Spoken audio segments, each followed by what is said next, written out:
किसी भी परिस्थिति में सूरज रात को 3 बजे नहीं निकलेगा। तुम चाहे लाख प्रयत्न कर लेना, जो उसके निकलने का समय होगा वो उसी समय निकलेगा। तो समय आने का इंतजार करो। इतना तो धैर्य रखना सीखो। क्यों व्यर्थ चिंता करनी, क्यों भीतर की शांति को खो देना। बिन मौसम बरसात में तो फसल भी खराब हो जाती है, लेकिन जब सावन आता है तब चारों तरफ हरियाली छा जाती है। तब तुम आकाश में उड़ते हुए पक्षियों के गीत सुन सकोगे। तब तुम रात को कीट पतंगों को उड़ता हुआ देख सकोगे। तुम इस संसार का हिस्सा हो। जब समय का पहिया तुम्हारी तरफ घूम के आएगा तब खूब लाभ उठा लेना।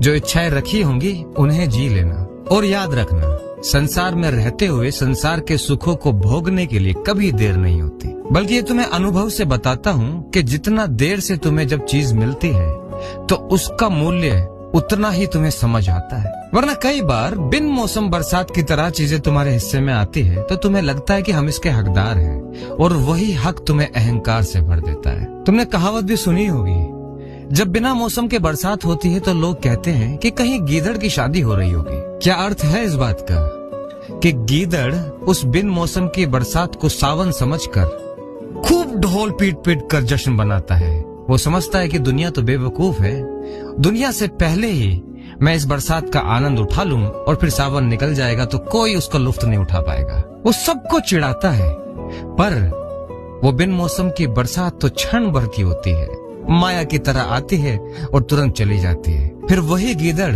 चारों तरफ खुद को बेरंग पाकर सर झुकाकर अपने विलों में घुस जाते हैं। लेकिन समझदार व्यक्ति वो है जिसने सही समय पर सही चीजों को करना जाना हो। तुम्हारा भी वक्त आएगा, जो तुमने जीना चाहा है वो समय भी तुम्हारे पास आएगा। खूब जी भर कर जीना, बस धैर्य बनाए रखना।